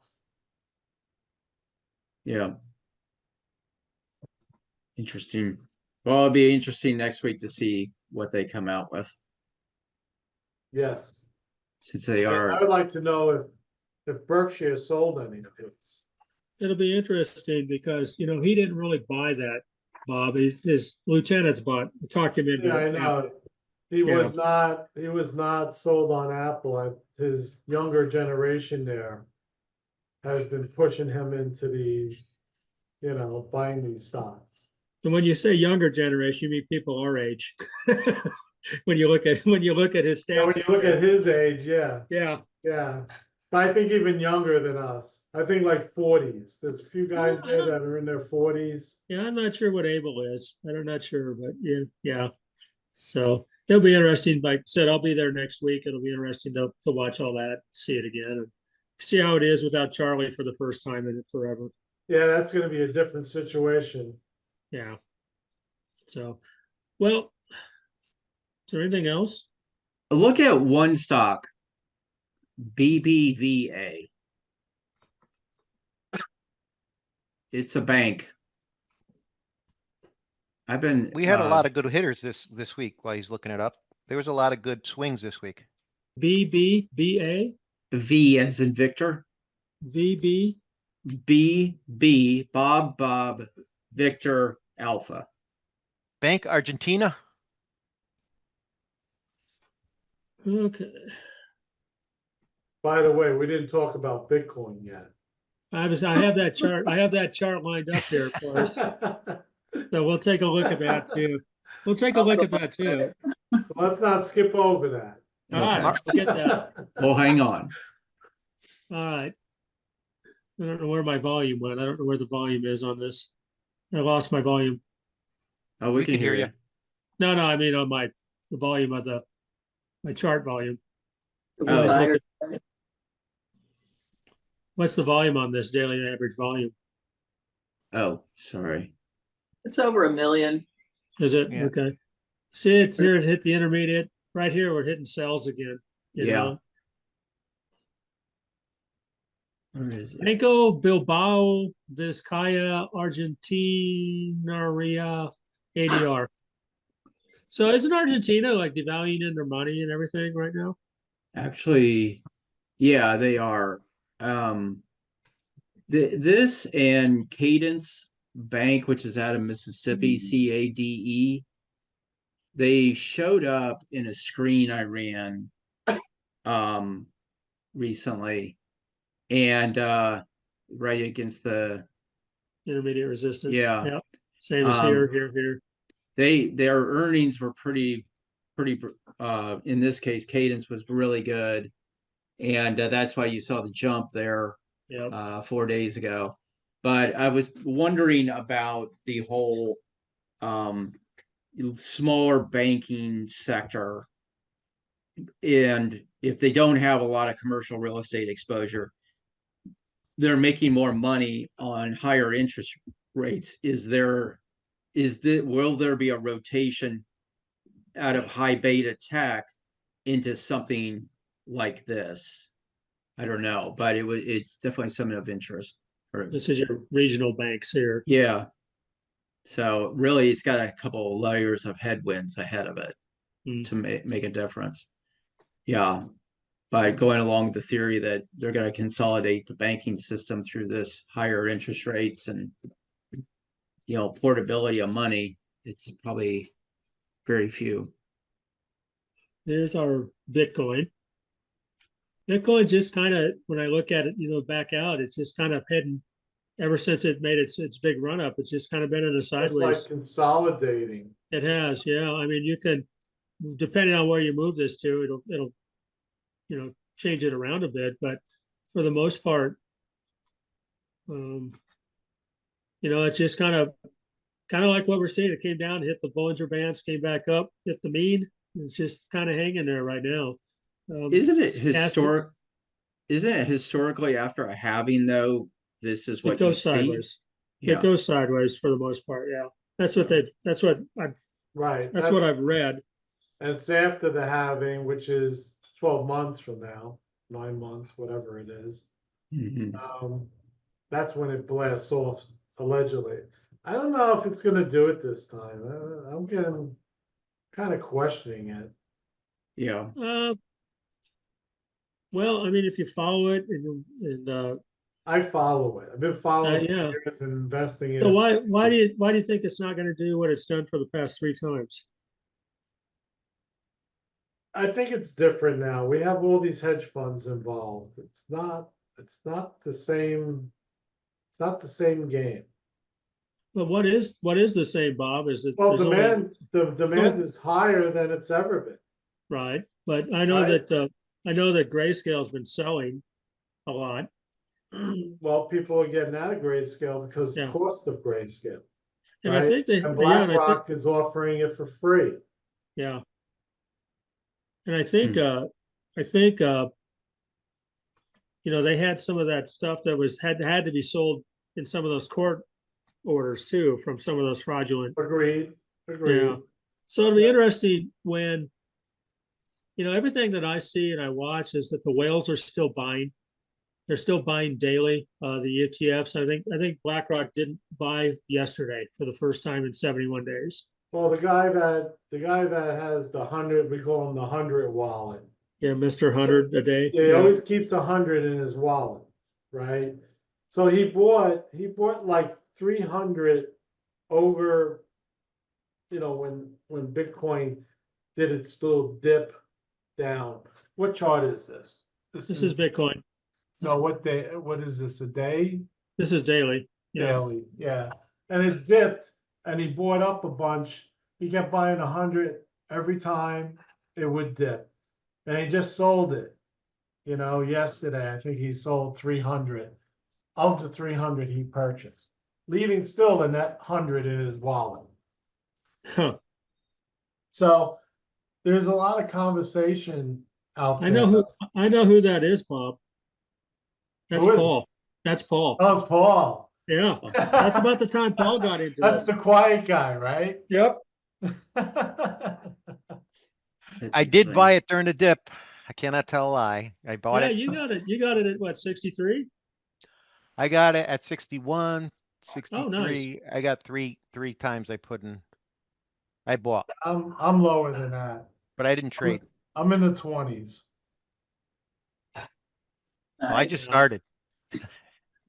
You'll be fine. You know, you just, Yeah. you know, it depends on what you're doing. Again, No, I just, you're gonna do fine, but you know, I always like to take profits though. So if you go back to the last halving, which was May 11th, 2020, it took off or sort of broke out of its sideways. And I'm looking at a weekly chart. It broke out in October 19th of 20. So if the same kind of behavior continues to happen, or was it's it May of 20? May 11th of 2020. So that's right. I'm looking at a weekly chart, but yeah. This is weekly. Yeah, That's right here. right. So it went sideways for a while. Till October, the week of not October 19th. Yeah. Yeah. So you got a summer of accumulation, a little bit in the fall as well. And then if history repeats itself, then sometime in late in fourth quarter of this year, Fourth you could quarter, see yeah. a move, the beginning of a move higher. Yeah. This is Huh? October right here. Yeah. Tom Lee says by December, 100 to 150,000. That's pretty good for Tom Lee. Pretty aggressive. Tom Lee is, I mean, when that guy talks, I listen. That guy hits it a lot. He's When was very the- bullish though. He is very bullish. Very bullish. So what was the halving before that? 17? Right here, Um, probably. Let me look it up. 16, probably 16. Hold on. Because this looks like a same thing as we just saw. When was hold on, BTC havings? Hold on a second. So you had a 2016. So November 28th of 2012, July 9th of 2016. So right here. Yeah. in May this area. 11th. So it May went of- all the way. It went all the way to about April of 17. Yeah. So July of 16 to April, and then it took off. Yeah. So And what was the one before that? And again, this is going from obscurity to 1,000 to 20,000. The other one must be 12. 2000 Mine won't go. November 28th of 2012. It's probably a different ball game now, given the Yeah. popularity of it. Yeah. Well, you would think it's gonna. I mean, just logically thinking, okay, you would think with the demand high and the supply limited, that it would make it more positive. That's my thinking. Mhm. What do you guys think? I think it should have gone positive already, considering, I mean, unless, Grayscale is really dumping a high number. They are. I think They've almost dumped half of their entire deal. Like they went from 600 some thousand to 300 some. But I my think thoughts, I'm sorry, go ahead. no, go ahead, Bob.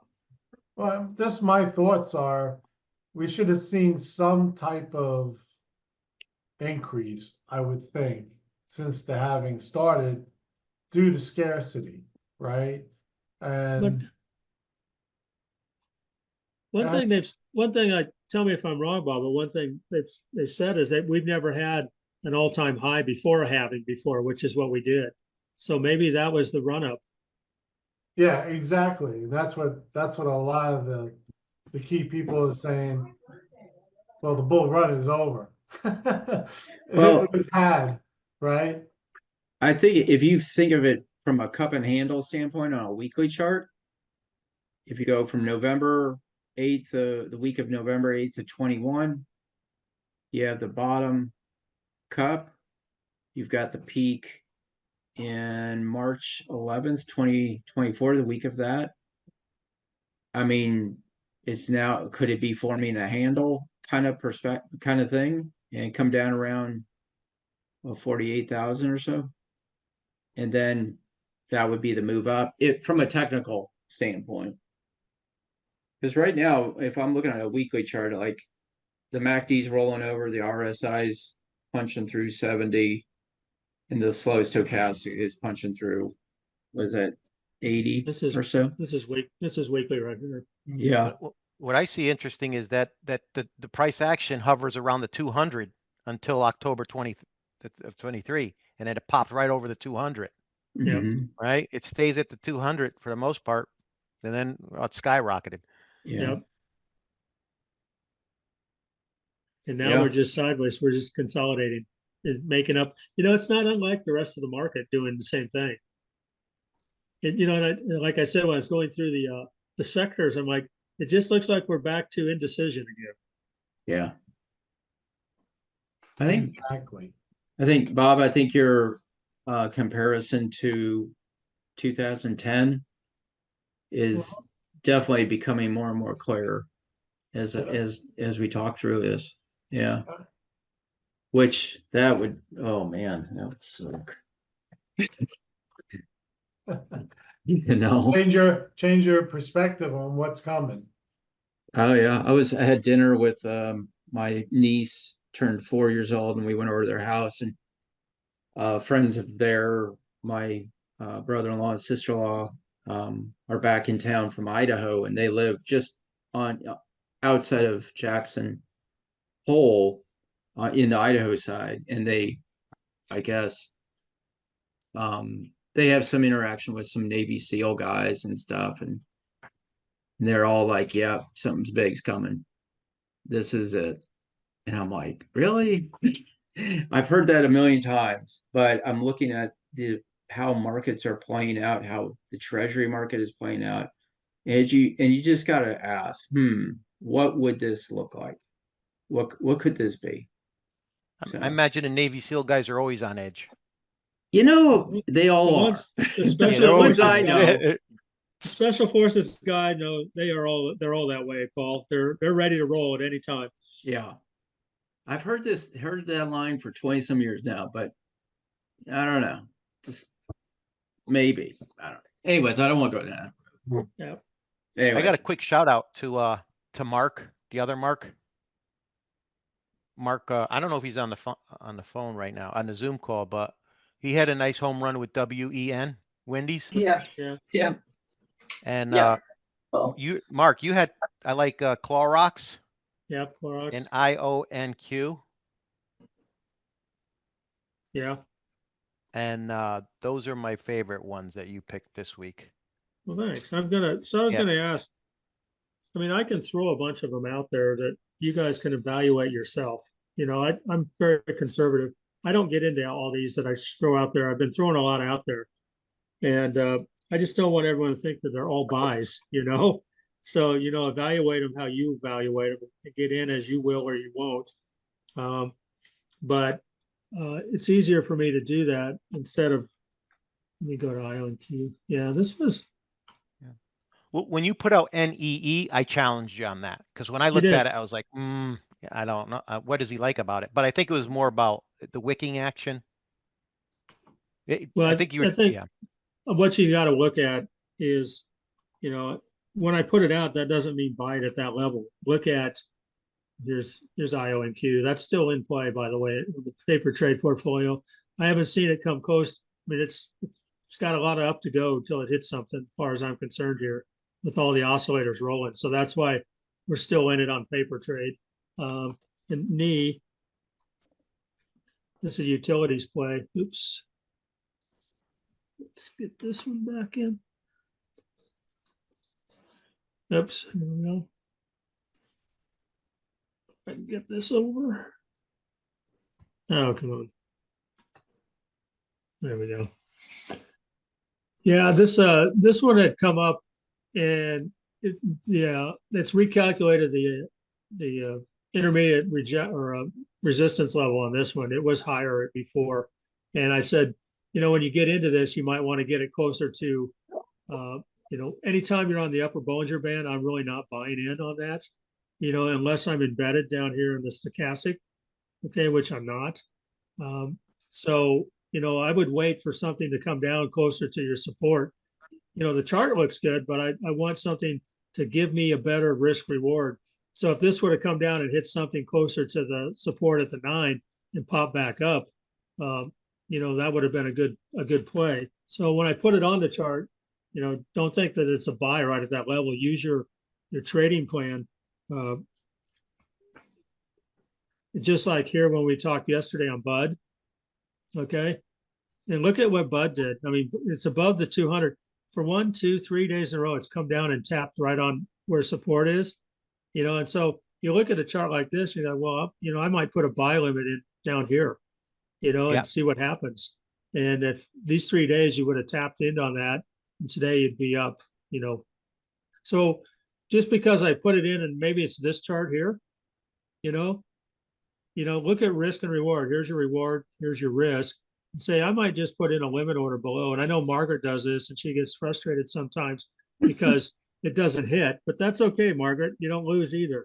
But on Bud, you could have done that on Bud, and just use the 200 as your hard floor for support, and you would have hit it 3 times. So it doesn't happen all the time, but you'll get used to that more, Paul, as you do this. Margaret will too. She's going to get the hang of this, and she's going to be hitting those things out of the park pretty soon. This week. Did you sell your VRT, Margaret? No, it's just Oh keeps my going goodness. up. I'm about ready to put a trailer on it, but not quite yet. Yeah, that's a. Well, so here, let me save you here, Margaret. Let's see.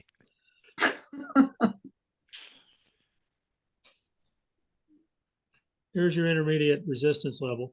Mm-hmm. Here you are. Well, yeah, but I bought it down lower. No, I'm saying that's good, but what's your risk and what's your reward looking at the chart, wherever you bought it? Is it going to go, is the chance of it going higher or lower? Well, the reason it's up there is because it had phenomenal earnings and there's it's a green day today. Right. So, but look where it didn't get past. I mean, it tried to punch through. I agree with you. I mean, I agree with you. I don't mean, know. There's not going to be much reward. And this is just technical, looking at it from a technical point of view, and it could go higher. I mean, but you've already got your earnings. Look what happened on earnings day, though. It closed down. Where did it go up to when it wicked up? It went right up to here. Closed down. Closed right here. So. Then the next day it took off again, and then today look where it's at again. Boom, boom. That's how I look at it. I don't tell anyone what to do. I just tell you what I see. That's a good point. But I like the oscillators, but this thing here has been rock solid for me for the most part, unless you get a big thing like, yesterday was Google and Microsoft, and it just blows right through it. But we had that 3 days ago and it didn't blow through it. So that's the way I look at it. Not financial advice. Well, you got in after earnings, right, Margaret? When was earnings? It was 2 days ago. Here, I'll put it back up. No, I got in. Earnings was 3 days ago. Here's earnings. I sold it on Wednesday morning. I got in sometime on the 24th. So. Which is earnings day. Yeah, so I bought it when it was dropping. It's somewhere down at the bottom of that. That's gutsy. See where it went to though? Yeah, it went right down to the 20. Boom. I like this stock. It's done well for me over this 6 months or so. So. Well, I mean, look at it, Margaret, above the 9 for most time, down, up, right, down, up.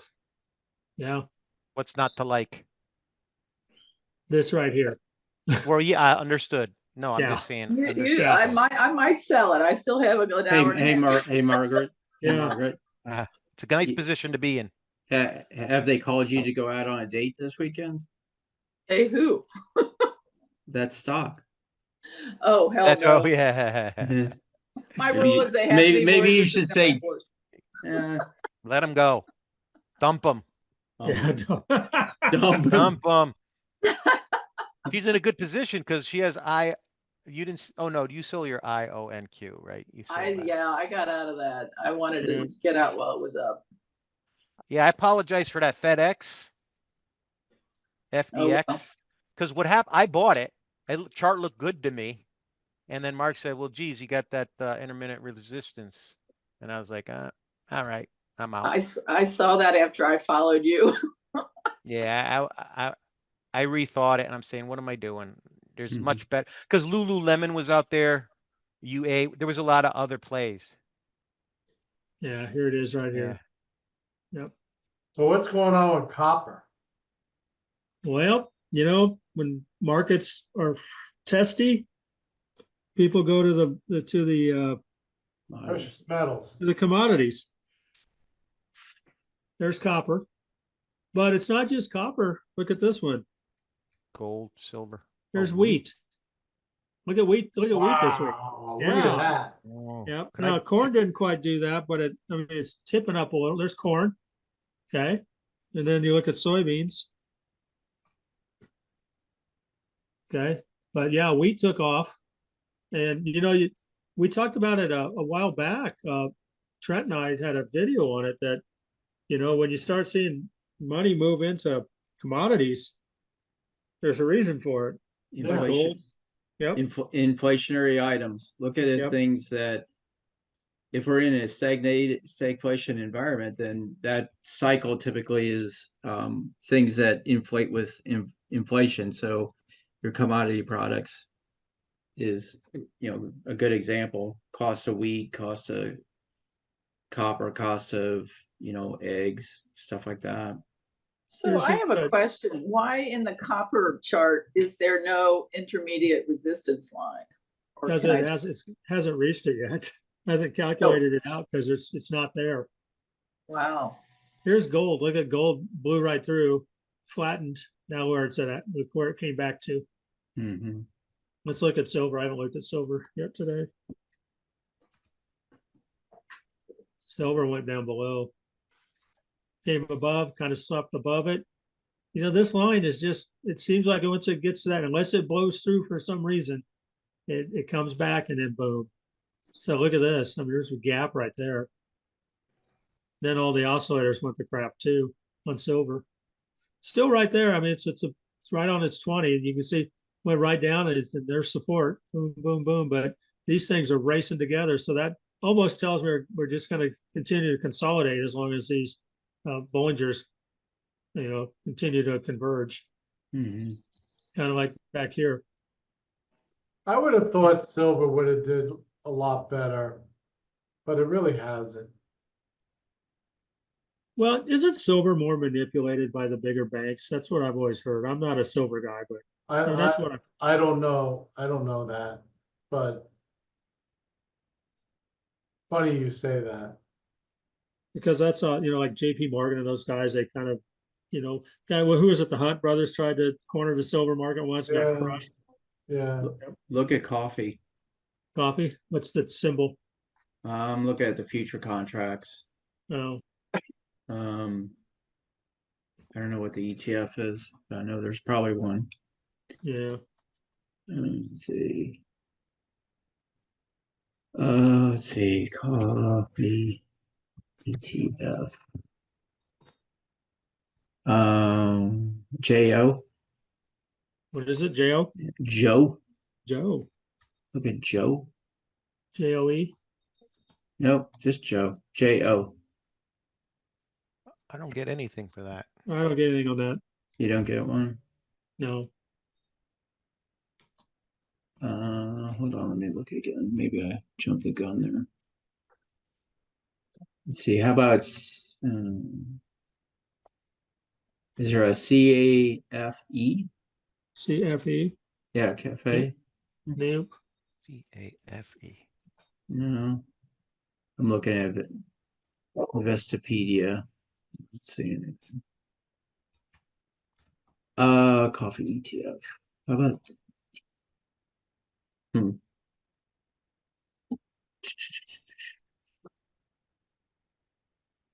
Yeah, maybe there isn't one. That is surprising. All If right. anybody knows I don't know. Ball Group, they beat earnings, BALL. Ball. You remember that, but I'm Aerospace sorry. engineer. It's Oh, see that? Yeah, it's one of those that blasted Yeah. through. We have containers and packaging materials. remember the ball I was glasses. watching these earlier. I was wondering if they were gonna, that one, and Union Pacific, those are, I have a Yeah, list here. yeah. Yeah, but I don't have, those are This ones that are was past. Yeah, go ahead. this is nice over here. This is where you'd want to get into ball. Ride that 9 all the way up to boom and up. Might be out there. It'll be interesting to see if this keeps going, kind of like what we saw in Google and Microsoft, or it's going to come back down, and it'll be Hmm. interesting to watch that. That's a 52-week high, I think. Yeah, I mean, if think I'm looking so. at that and I get Oh, in on no. this, I'm taking some profit on that candlestick right there. Yeah, That's unusual. Okay. yeah, Hey Yeah, look guys. at the last. Here's the But- last Yeah. earnings. Look at this earnings here. yeah, Wow. yeah. Yeah. All right. Huh. Anything else before we go? You're making me want to look at Apple earnings. What happens after Apple earnings? No, I'm not not this doing week, that. but like previous wise. Yeah, look what happened to Union Pacific. Boom, right up to intermediate and the 50. And here's where we are again. Right. So interesting. Yep. Well, we've been on it for a couple hours here. Is Yeah, anyone tired? Anyone need lunch I Need do. coffee. besides me? Oh yeah, my coffee got a little cold, so I gotta get some coffee. All right. Well, everyone have a good weekend. And Yep. next See you in week, a couple of weeks. yeah, next week Yep. I'll send some pictures on Discord.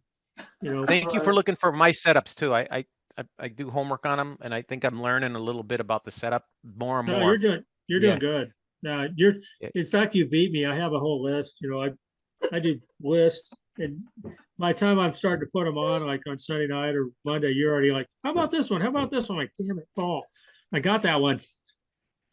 The other thing is I'm learning in this volatile market, if I'm up 2%, I'm out. I'm starting to think just get out, because there's like Lululemon and UA Under Armour. I was up Yeah. 2% and then it dropped, and I'm like, 2% rule. Just get out. Be happy. Yeah. You get 2% Yeah. every day. Well, That's a lot over a that's year. the key right there, Paul. That's, you learned. Yep. Hey, don't be greedy. Just take a nice profit and walk away. Yeah. Think about that, Paul. If you're in it for 2 days or 1 day or 2 days, 3 days, 2% in 3 days. Okay.